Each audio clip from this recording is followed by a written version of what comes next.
All right, we're back with another episode of the Early Learning Company podcast. I'm Dan Hunt, Director of Training. I'm Trisha Quant, Instructional Advisor and Curriculum Coordinator, and the list goes on. That's what we'll right? do today. And so the intent of the podcast as we've launched this is really to just come to you in another medium, right? We all learn in different ways, and there's unique learning that takes place through conversation. And we thought it'd be great to not only have some conversations of some real life topics, Yeah. and things that we face within the classroom, you face within the classroom, but also to highlight. A goal of this is to come into the center and highlight the great work you're doing as well. So kind of twofold, but we have a specific topic today that I know many of us face and we deal with all the time, that Trisha's been working really hard on just the new research behind it and new learnings, new resources, and really compiling a lot of things together. The stigma. Yeah, that's stigma, true. Yeah, shifting that view of it and the way that we perceive it right off the bat. Yeah. Correct. And what we're talking about here is biting. Biting. Yes, biting has become almost labels the kids as a biter. They become the little sharks in the classroom, and nobody wants a biter in their classroom. Right. However, going from there, and all this research I've been doing and just kind of knowing little people the way that we do, we can tell the telltale signs of a biter and what they're going to start doing. So we just really have to find out what the key source is of the biting. Yeah. Why is it happening? Yeah, I have a personal story on that. Is like my son was maybe 2.5, right? Mm-hmm.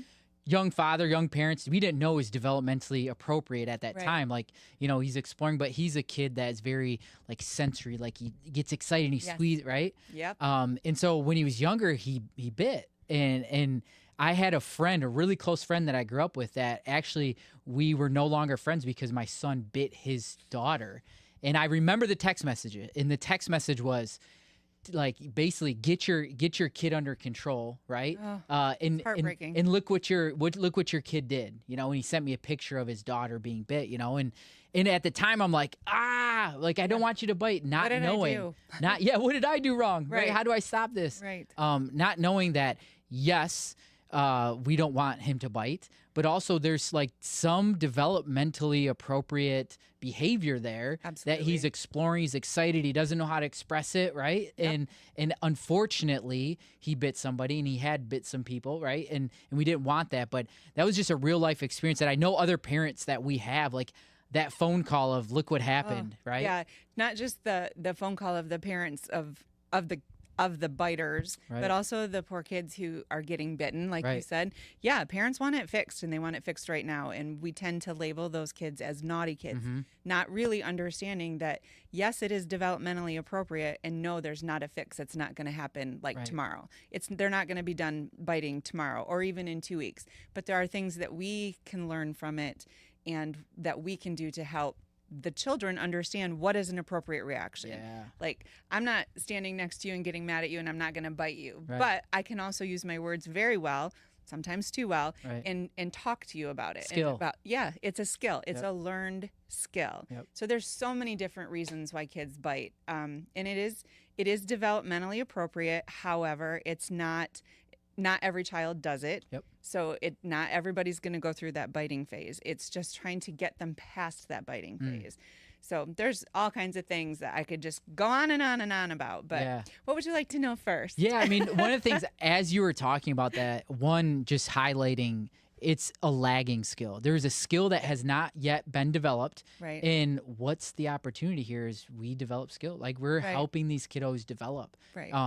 And so there's skills that we can develop. And one thought that just popped into my head is that my son, who was a biter, is now a young boy who gives the best hugs. So he doesn't bite anymore. He doesn't bite anymore. Well, that's good news. But he gives the best hugs, right? Yep. And because the way that he expresses affection sometimes is that physical, right? And so he will squeeze somebody because he just loves them so much, right? Yeah. And so that could be something, but absolutely. that we could help those kiddos as we're helping them navigate that. Yeah, biting. for sure. And just watching you when you got excited and you made that physical motion. So just being able to observe your little people, keeping an anecdotal record, which is basically just on a Post-it note or on a piece of paper, so-and-so little Johnny got excited today, and when he did, his fists balled right up. Or just being able to write down those telltale signs of when they're expressing big emotions, whether it's a happy emotion or a sad or angry. So there's so many different reasons why little people who can't communicate with their words and things are biting. So I'm just going to read it off of here because it's just easier to remember. So like we already said, their lack of skill of knowing what the emotions are and what's the proper way to talk about being angry. If they're overwhelmed, whether it's sensory overwhelm, whether the schedule hasn't been implemented in the classroom, maybe they came back from a weekend with mom or a weekend with dad or a camping trip or a long holiday weekend that we just experienced. So it might not just be anger. It could be might not be emotional. an excitement in any other way. Yep. Just being excited to see a friend, one of their little people of friends, especially if you notice that it happens to be one particular child that they keep biting. It could just be that they love them so much and they're so excited to see them that they don't know what to do with their mouth. They could be overtired. They could be teething. I mean, there's just so many different reasons. There's not one reason. There's not one fix. So we're going to actually have a toddler teacher training at the end of July. So all of the toddler teachers, leads, and associates or assistants have been invited to come. And then hopefully those teachers can teach other staff members too on just some activities that they can do and try. My goal is to stop excluding these kids from care because not only does it wear on the kids and it gives them the label of, well, this kid's a biter and they were dismissed from this center and this center. It also, the parents, when they have to come pick them up, they're in jeopardy sometimes of losing their jobs. So, and, we need to, as educators in early childhood, we need to be able to help them deal with these. I mean, in some ways, it's like teaching them the ABCs. Right. Absolutely.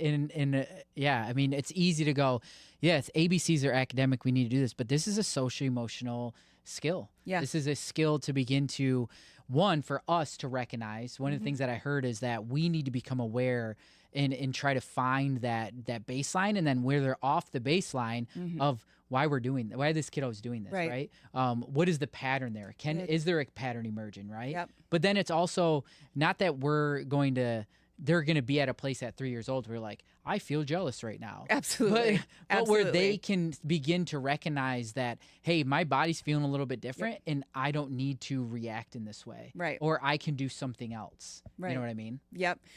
So one of the things that I really want to help accomplish in this training is to give the teachers some toolboxes of activities that you can try in your classroom. Also to teach them how to take anecdotal notes so that you can start to develop those patterns. There might not be a pattern. It might just be very sporadic. But then we'll talk a little bit about shadowing and what it actually means to shadow. It doesn't just mean to stand back and watch and interact when needed. It also it means interacting with them all the time. Maybe not redirecting and telling them, no, stop. But it means let's go this way. When you notice things are starting to amp up. So. Absolutely. So if I'm a teacher and I have one of those kiddos that a pattern is beginning to emerge, that they are not just one time, but they have a couple times bit, what is maybe a first step that I can take right off the bat? So right away, you're going to want to either you or an assistant or your assistant director come in, especially at those if you've established a pattern, like if it's during transition times or you're diaper changing or you have to use the restroom and all of a sudden you're out of the sight for a little bit and there's a different adult in there. Somebody that child is constant with is going to want to be there and redirect right away. So you'll redirect and then you'll make sure that you talk to them and say, it looks like you're getting upset, or it looks like you're really excited about something, or are you hungry? Just talking with them. It will divert their attention away from it first, and then it'll start them critically thinking about something else. I think that in the instance that they've bitten, the first thing you want to do is not scold, not redirect right away. You want to put your attention first on the child that was bitten and make sure that they're okay and that you're acknowledging their feelings and doing it loud enough so that the other little person can hear. Sure. Oh my gosh, you're so sad. That really looks like it hurts. Just putting names and words to those feelings. Yeah, like building some empathy there where that kiddo, that's also a skill we're developing and modeling. Modeling, that we have that empathy. Yep. Yeah. Yeah, so I'm recognizing the pattern. I'm beginning to like shadow. What does shadowing look like? Because I know that there has been different maybe ideas around that. Yeah. But I think it's really important that we all have a kind of common example in maybe not definition, but approach of how we're going to shadow. So yesterday here in the office, I went around and I asked a lot of our central support people, what do you think it means to shadow? Yeah. Everybody had a little bit of a different definition. And I think that every case is a little bit different. So depending on the child, if I was in a classroom with a biter and I knew that I had to shadow this little person, I would be with them the entire time. So sitting right next to them, not observing from across the room and talking to them, but I would be like right here.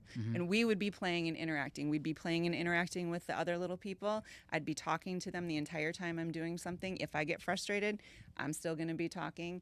And if they go at a person right away, it's okay for you to use, to be strong. They need to know that it's not okay. Without yelling, without screaming. Biting hurts. Let's try this. So just calling like that, attention to it. That tone of voice, that shift, the cadence in which you say that can pull them out. Doesn't have to be scary. It doesn't have to be mean.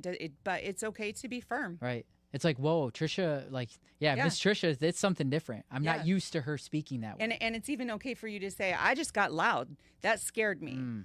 Biting scares me or biting hurts me. So it's okay for you to put that on them, not to make it be their fault that they're causing you to feel this way, but just to say, I'm feeling like this because of this. So there's a cause and effect. Yeah. Yeah. And what are some conversations we're having with parents, right? Like I'm the parent that, man, I remember that text message, like I said, and it was like, your kid, and it just like gut punch. How do we navigate some of those conversations? That is really, really difficult. So my best piece of advice on that is to be as understanding as you possibly can with the parents and let them know that you understand and you're sorry that this is happening, but you're going to help them get through it. Yeah. You're going to help. And we need to make sure, and as hard as that is, because sometimes the kids are older and they can say who bit them, but the biting child has to remain anonymous, which is really tricky. But so if parents are coming to you, who's doing this, who's doing that, that's not information I can give. Right. But I can help you deal with it. So we'll have pamphlets that we're making up from Central Support to give to the parents with some resources in there. And if you guys need resources, I have some of those too. So just some letters out to the parents, but just mostly be reassuring to them and let those parents know that you're trying to help them. Yeah. So, what does it look like?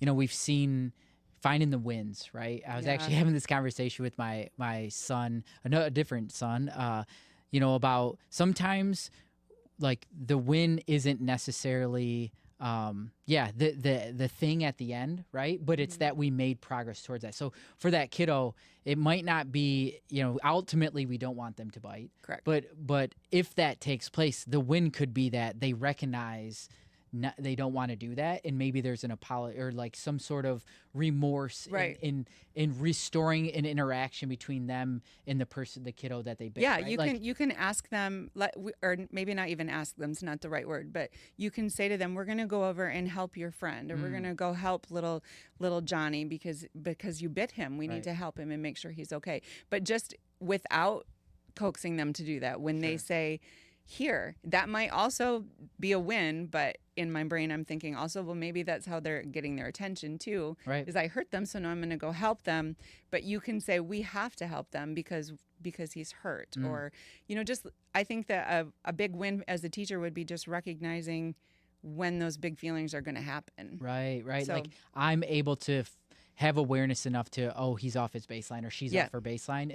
And now that body language. Yeah, the body language. Now they just shifted. Oh, I recognize that. Yeah, that could be a win. Because once we identify that, then we know how to be preventative. Yep. and when to intervene, and then how to redirect. Right? Yep, for sure. But I think probably the biggest win would be when they can redirect themselves. Yeah, right. And start to recognize, oh, that's not so awesome. Even if you have your picture emotion charts in your room, which I'm hoping everybody does by now. If you don't, contact me. We'll get you one. But a big win would be for that little person who's having those big emotions to go over and say, this is me. Oh, wow. Yeah. My face looks like this right now. So. Yeah, that would be huge. Yeah. Imagine that for your classroom. What if you got to the place where you had kiddos that were able to do that? How would that impact the environment within your classroom, right? Right. And I hope that this conversation was encouraging and maybe even a little bit of a perspective shift, but also exciting, and excitement maybe is building because you are going to be coming around and doing a training. And you said by the end of the month, we're looking to start rolling something like that out? Yep. Actually, we're going to have it right here in the center for the toddler teachers. And then if we need to move on to the other centers, we'll do it everywhere. So awesome. And what should they expect when they come into that training? Just some maybe big pictures, a little bit of what we talked about today. Are there any other things they should expect? We'll expect, I would have them, we're going to create a toolbox of ideas and activities, and we're going to collaborate a little bit and see what's been working for other teachers. Yeah. So just to make that toolbox that you have for biting a little bigger. Yeah, so you don't in the moment have to go, wait, what should I do? But you have some distinct strategies that you can go through right away. Yep, absolutely. Awesome. Well, I'm excited for that. I'm excited for this conversation to continue. As we've talked about in previous, about it. Yeah, and I think it's great. And as we've talked about in previous podcasts too, and just beginning to make that kind of core to our culture is that behavior is communication, and at the end of the day, biting is communication. Right. This kiddo, these kiddos are communicating something, and we have the unique opportunity to lean in and maybe figure a little bit of that out, but also help them develop the skills to verbalize.